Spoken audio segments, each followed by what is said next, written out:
ये काहे के सनातनी, इनको अगर पैसा मिले तो ये अपना भगवा चोला उतार कर, हरा चोला पहनकर ये किसी पीर बाबा के सामने भी बैठ जाए अगर पैसा मिलता है। अब तो जिन्होंने ये दीक्षा ली है वो हिंदू धर्म का भाग है नहीं, और बौद्ध धर्म में स्वर्ग नरक होता ही नहीं, और इसलिए जो ये कह रहा है देवकीनंदन को, जो कोई है ये जो कह रहा है हमारे पास तो स्वर्ग नरक का डर है ही नहीं, तो आप हमको ये डर दिखा नहीं सकते। और मैं कह रहा हूँ आपको ये लाइव आकर वीडियो बनाने की जरूरत ही क्या है, आप वहीं से श्राप देकर हमको भस्म कर सकते थे, तो आपको ये टेक्नोलॉजी का इस्तेमाल करने की जरूरत ही नहीं पड़ती। मोबाइल पर आकर वीडियो के आकर बनाकर टीवी पर आकर ये बोलने की जरूरत ही नहीं थी, वहीं से मंत्र उच्चार कर देते, हम यहाँ पर ही बुक जलना शुरू हो जाते।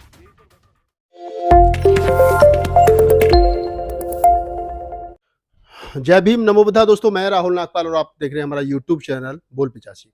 बाबा साहब डॉक्टर बी आर अम्बेडकर ने जब ये घोषणा की थी कि मैं हिंदू धर्म में पैदा हुआ, मेरे बस की बात नहीं थी, लेकिन मैं हिंदू धर्म में मरूंगा नहीं, ये मेरे बस की बात है। उसके लगभग 30 वर्ष से अधिक समय तक अध्ययन करने के बाद में उन्होंने ये तय किया कि मुझे बुद्ध धर्म को अपनाना है। उससे पहले तमाम सिख, मुस्लिम, ईसाई तमाम धर्मगुरुओं ने उनसे संपर्क किया और कहा कि आप हमारे धर्म में आइए अपने अनुयायियों के साथ में, और तरह तरह के प्रलोभन बाबा साहब डॉक्टर अम्बेडकर को दिए। लेकिन बाबा साहब डॉक्टर अम्बेडकर ने कहा कि नहीं, मैं उस कल्चर से, उस धम्म से, उस धर्म से जुड़ना चाहता हूँ जो भारत की धरती पर पैदा हुआ हो। तो उन्होंने चुना बुद्ध के धम्म को, और बुद्ध के धम्म को जब वो अपनाने जा रहे थे तो उससे ठीक एक दिन पहले बताया जाता है कि श्याम होटल में बैठ कर के उन्होंने ये सोचा अपने मन मस्तिष्क में कि अगर मैंने सीधा बुद्ध धम्म अपना लिया तो मेरे समाज के लोग इतने भोले हैं कि उसमें ब्राह्मण, उन्हीं के मंदिरों में देवी देवता भी होंगे और वहीं पर बुद्धा की भी मूर्ति होगी। तो बाबा साहब ने सोचा कि इसके निजात पाने का तरीका क्या है। तो बाबा साहब डॉक्टर अम्बेडकर ने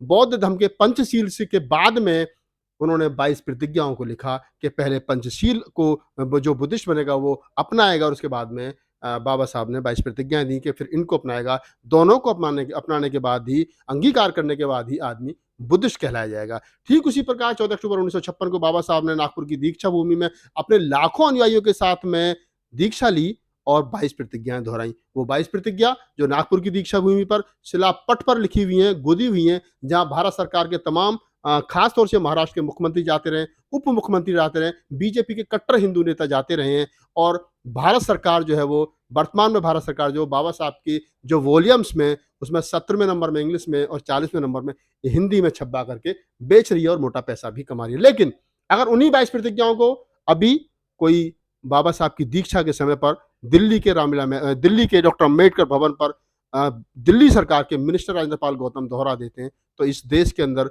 भावना गैंग जो आजकल घूम रहा है उनकी भावनाएं आहत हो जाती हैं। और जिन्होंने वो 22 प्रतिज्ञा दिलवाई थी वो थे बाबा साहब डॉक्टर बी आर अम्बेडकर के परपौत्र राजरत्न अम्बेडकर। राजरत्न अम्बेडकर जी 5 तारीख के बाद में 6 तारीख को विदेश चले गए थे, आज लौटे हैं। हम उनसे सीधी बात कर रहे हैं क्योंकि प्रतिज्ञा उन्होंने दी थी और राजेंद्र पाल गौतम ने वो प्रतिज्ञा ली थी, तो ये बात समझनी चाहिए। अगर मुकदमा करना था तो बाबा साहब के पुत्र पर करना चाहिए था, और मुकदमा ही करना था तो बाबा साहब पर करना चाहिए था कि उन्होंने लिखी थी, लेकिन कुर्सी गई एक मिनिस्टर की। राजरत्न जी, स्वागत है आपका। आप तो चले गए विदेश जी, और भारत में हो गया कलेश।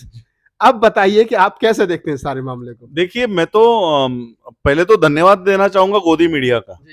22 प्रतिज्ञा ये कोई हमने पहली बार नहीं दी है, पिछले साल भी उसी दिन अंबेडकर भवन में यही कार्यक्रम दोहराया गया था, और उस समय भी राजेंद्र पाल गौतम हमारे स्टेज पर थे। तो पिछले साल हिंदुओं के या बीजेपी के या आरएसएस की भावनाओं को आहत क्यों नहीं हुई? यानी पिछले साल आपको राम से प्यार नहीं था, आपको ब्रह्मा विष्णु महेश से प्यार नहीं था, अभी अचानक आपको आपके देवी देवताओं से प्यार क्यों आया है? क्योंकि गुजरात में इलेक्शन है।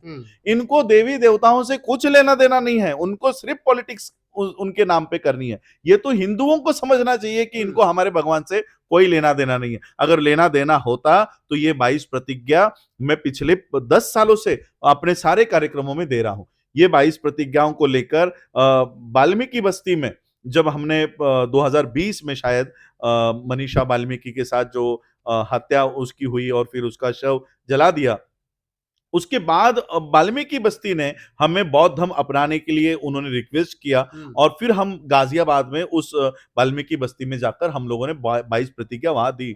दूसरे दिन वहां पर बीजेपी के लोगों ने मेरे खिलाफ होम मिनिस्टर को लेटर लिखा है। लेटर लिखा कि राजरत्न अम्बेडकर ने 22 प्रतिज्ञा दी, इसके ऊपर कार्रवाई होनी चाहिए। आज तक कार्रवाई नहीं हुई। यहां पर भी मैं कहना चाहता हूं कि दिल्ली सरकार या बीजेपी के कोई भी मंत्री हो, मैं चैलेंज देता हूं, इस 22 प्रतिज्ञा को मैंने दिया हुआ है। आप अगर इतना ही आपको आहत हो रही है तो मेरे ऊपर कोई एफआईआर तो दर्ज कराए। मैं तो चाह रहा हूं कि आप एफआईआर कराएं, लेकिन अगर आप में सही में हिम्मत है तो आप एक कंप्लेंट हमारे नाम पे कीजिए, तब हम वर्ल्ड के लेवल पे हम लोग साबित कर सकते हैं कि ये बाबा साहब की 22 प्रतिज्ञा का विरोध भारत सरकार कर रही है। अगर बाबा साहब के 22 प्रतिज्ञा का विरोध करना है तो वो शिलालेख क्यों नहीं आप लोगों ने आज तक हटाया? आपने बाबा साहब के वॉल्यूम्स में भारत सरकार के ही मंत्रियों का पहला पेज आप पढ़ लो, सभी लोगों ने सैंक्शन किया है, सभी लोगों ने अप्रूव किया है। तो उन सभी पेज पे जितने भी मंत्रियों के नाम है, उन सभी लोगों का इस्तीफा ले लो। प्रधानमंत्री का भी नाम है कमिटी में, तो इनका क्योंकि अप्रूवल तो इन्होंने दिया ना छापने के लिए, तो छाप सकते हो, बोल नहीं सकते। ये क्या बात हुई?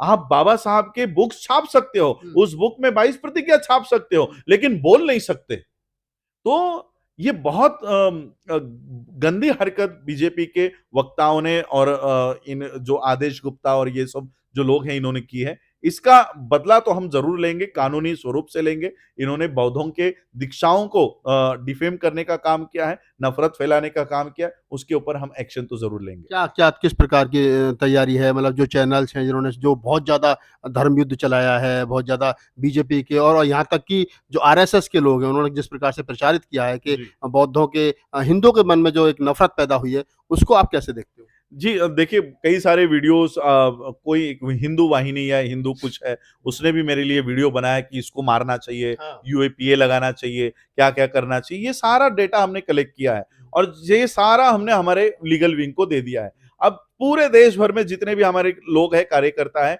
कि बौद्धों के बौद्ध धर्म दीक्षा को इस देश के मीडिया ने हिंदुओं को गाली दी या हिंदुओं के भगवानों को गाली दी, ऐसा बताया है। अब हम इनको खींचेंगे कोर्ट में और इनको पूछेंगे कि बताओ यहां पर कौन सी गाली है। गाली का डेफिनेशन क्या है as per Indian panel code? IPC के तौर पे गाली का मतलब क्या होता है और नहीं मानने का मतलब क्या होता है? तो ये हम लोग इनको कानूनी जवाब इनसे पूछेंगे। और जिन जिन लोगों ने ये चलाया है अपने अपने चैनल पर, हमको तो बहुत अच्छा मौका मिला है, ये बहुत अच्छा मौका मिला। आपकी राजनीति आम आदमी पार्टी के साथ जो है वो आप कर लो, लेकिन हमारे बौद्ध धर्म के दीक्षा को डिफेम करने का काम अगर आप करोगे तो हम आपको कतई नहीं छोड़ेंगे। आप किसी अरे गहरे से पंगा नहीं ले रहे हो, बाबा साहब अंबेडकर जी के परिवार से और बाबा साहब के वंश से आप लोगों ने उसको डिफेम करने का काम किया है। तो ये कानून, बाबा साहब का कानून, जिन्होंने बाबा साहब ने ये कानून दिया है, वो कानून हम बहुत अच्छी तरह से जानते हैं और कानून के दायरे में रहकर ही हमने ये कार्यक्रम किया हुआ है। राजरत्न अम्बेडकर जी, सबसे बड़ी बात यह है कि जैसा आपने कहा कि बीजेपी को धार्मिक राम नहीं चाहिए, उनको राजनीतिक राम चाहिए। जी देखिए, हमको बीजेपी कौन से राम को मानती है, हमको उनसे कोई लेना देना नहीं है। हम उनके किसी भी भगवान के खिलाफ नहीं है। आप मानो, आप पूजा करो, हमने कभी नहीं कहा। आज भी प्रधानमंत्री किसी मंदिर में पूजा कर रहे हैं, हमने कभी ट्वीट करके ये नहीं कहा कि देखो प्रधानमंत्री क्या कर रहा है। आपको जो करना है करो, हम क्या करेंगे नहीं करेंगे ये हमारे बस में है। यही तो विचारणीय प्रश्न है ना कि अगर राम मंदिर के निर्माण में, राम मंदिर की भूमि पूजन में प्रधानमंत्री जी चले जाएं और सीधा धोती कुर्ता पहन करके 2 घंटे पूजा में शामिल हो तो किसी को कोई आपत्ति नहीं होती। लेकिन अगर एक बुद्धिस्ट मंत्री बाबा साहब की 22 प्रतिज्ञा रिपीट कर देता तो लोगों की भावनाएं आहत हो जाती है। तो यही हम कह रहे हैं कि प्रधानमंत्री अगर किसी धर्म का प्रोफेस कर रहा है तो उसे वो आजादी है, तो किसी बौद्ध को ये आजादी क्यों नहीं है? किसी बौद्ध मंत्री को ये आजादी क्यों नहीं है? ऐसा तो नहीं है कि आप उनके जो भारत सरकार का आजकल चल रहा है कि भारत को हिंदू राष्ट्र बनाओ, मोदी जी का जो हिंदू राष्ट्र है, आरएसएस का जो हिंदू राष्ट्र है, उसके बीच में आप अड़चन बन रहे हैं? नहीं देखिए, अब हिंदू राष्ट्र की अगर इनकी बात है तो इनको खलिस्तानी की कैटेगरी में डालना चाहिए। हिंदू राष्ट्र के मांग करने वाले लोग ये खलिस्तानी है और हिंदू राष्ट्र की मांग करने वाले जितने भी लोग हैं इनके ऊपर यूएपीए लगना चाहिए, क्योंकि ये देश के खिलाफ, ये हिंदू राष्ट्र की मांग कर रहे हैं जो खलिस्तानी, जो इस देश के सेकुलरिज्म और डेमोक्रेसी के खिलाफ है। और हम इस देश, देखिए हमने कभी नहीं कहा कि हम इस देश को बौद्ध राष्ट्र बनाएंगे। हम कहाँ कह रहे हैं कि हमको इस देश का बौद्ध राष्ट्र बना। जिसको हिंदू बनना है वो हिंदू रहे, जिसको बौद्ध बनना है वो बौद्ध बने, जिसको इस्लाम में रहना है उसको इस्लाम में रहे। बौद्ध का मतलब हम तो ये मानते हैं कि Buddhism is not for Buddhist, Buddhism is for humanity, ये इंसानों के लिए है। और इसलिए इंसान बनने के लिए पहले आपके दिमाग में जो कुछ भरा हुआ है वो आपको पहले बाहर निकालना पड़ेगा। इसलिए बाबा साहब ने 22 प्रतिज्ञा दी। कुछ कुछ बौद्ध भिक्षु हैं, कुछ बुद्धिस्ट संस्थाएं हैं जो कह रहे हैं कि नहीं ये तो हिंदुओं के खिलाफ है और वो भी आप लोगों के खिलाफ हो गए, 22 प्रतिज्ञाओं के खिलाफ हो। ये कौन से बौद्ध भिक्षु हैं? जी देखिए, आरएसएस की जैसे एक मुसलमानों की विंग है, शाहनवाज हुसैन या कुछ है, वो मुसलमानों की विंग चलाता है। आरएसएस की एक क्रिश्चियनों की विंग है, आरएसएस की सिखों की विंग है। उसी तरह से आरएसएस की एक बौद्धों की विंग है जिसका नाम है राष्ट्रीय बौद्ध संघ। तो इस राष्ट्रीय बौद्ध संघ के भिक्षुओं को उन्होंने आगे किया है कि 22 प्रतिज्ञाओं का आपको विरोध करना है। मुझे अभी वर्ल्ड फेलोशिप ऑफ बुद्धिस्ट के कॉन्फ्रेंस में महाबोधि सोसाइटी के सेक्रेटरी मिले, उन्होंने कहा कि इन्होंने मेरे नाम से प्रचार किया है कि मैंने विरोध किया है। तो उन्होंने कहा कि हमने कभी विरोध नहीं किया, बल्कि हम भी बाबा साहब के 22 प्रतिज्ञाओं का समर्थन करते हैं। तो महाबोधि सोसाइटी ने हमारा समर्थन किया है। तो ये कौन वो लोग हैं जो बाबा साहब के 22 प्रतिज्ञाओं का विरोध कर रहे हैं? बल्कि इस कार्यक्रम से बौद्धों में जो नकली बौद्ध भिक्षु बन के घूम रहे थे और 22 प्रतिज्ञाओं को और बाबा साहब को निकालने का काम कर रहे थे, उनका कैरेक्टर सामने आने में बहुत हमें मदद मिली है। बल्कि आपको भी पता है, पिछले साल हम लोग पंजाब में ये काम कर रहे थे। पंजाब में इसलिए कर रहे थे क्योंकि पंजाब में ये बौद्ध भिक्षु, जो नकली बौद्ध भिक्षु हैं, वो घुस गए थे और सारे बौद्ध विहारों से बाबा साहब की तस्वीरें हटाने का काम कर रहे थे। वो ये कह रहे थे कि बाबा साहब का बुद्धिज्म से कोई लेना देना नहीं है, बाबा साहब का 22 प्रतिज्ञा यहां पर नहीं पढ़ी जाएगी।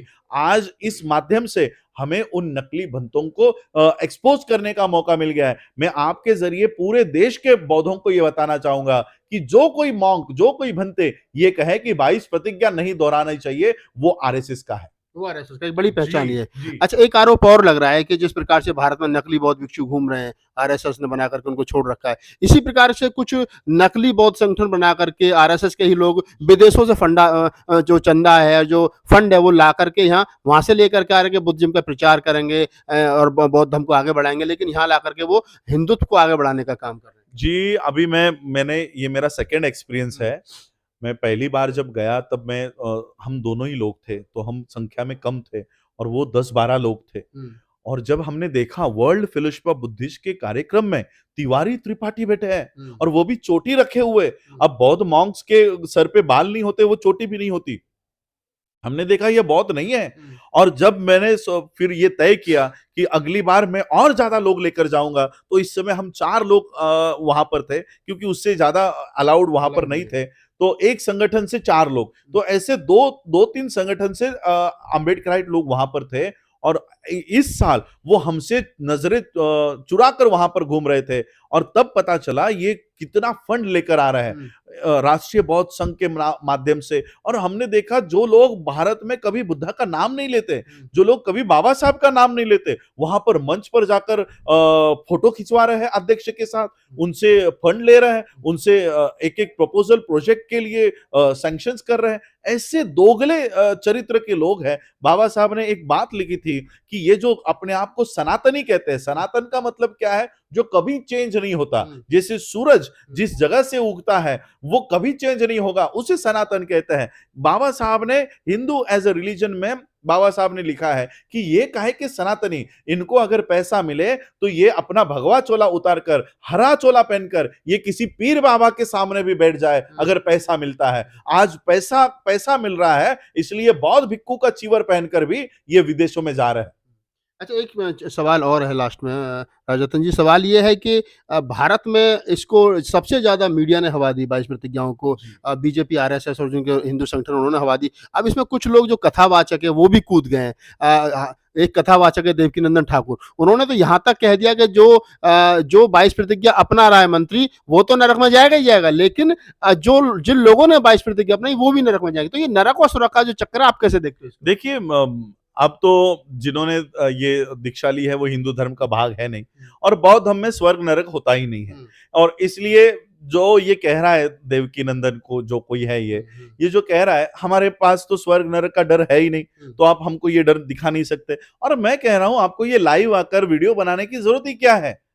आप वही से श्राप देकर हमको भस्म कर सकते थे। तो आपको ये टेक्नोलॉजी का इस्तेमाल करने की जरूरत ही नहीं पड़ती। मोबाइल पर आकर, वीडियो के आकर, बनाकर टीवी पर आकर ये बोलने की जरूरत ही नहीं थी। वहीं से वहीं से मंत्र उच्चार कर देते, हम यहाँ पर ही जलना शुरू हो जाते, यहीं पर भस्म हो जाते। इसका मतलब ना तो आपका स्वर्ग है, ना नरक है, ना कोई मंत्र है, ना कोई आपका आशीर्वाद है, ना कोई श्राप है। मतलब ये सिर्फ उसका डर बना दिखा करके, डर बनाकर, बताकर इन लोगों को कुत्ते बिल्ली को पूजना, उससे शादी करवाना, पेड़ों से शादी करवाना, ये किस संस्कृति का पालन कर रहे हो आप लोग? इन आदमियों को, इंसानों को क्या बना दिया है आपने, जो कुत्ते बिल्ली से शादी लगा रहे हैं? हाँ, ब्राह्मण अपना, मैंने धर्मेंद्र की फोटो देखी, वो हेमा मालिनी को पहले ब्राह्मण के गोद में बिठाता है। अरे आपकी बीवी के ऊपर आपका अधिकार नहीं है, वो किसी ब्राह्मण का अधिकार है। ये कैसी संस्कृति का पालन कर रहे हो आप? कैसी संस्कृति? इंसान हो या जानवर हो? इंसान हो या जानवर हो।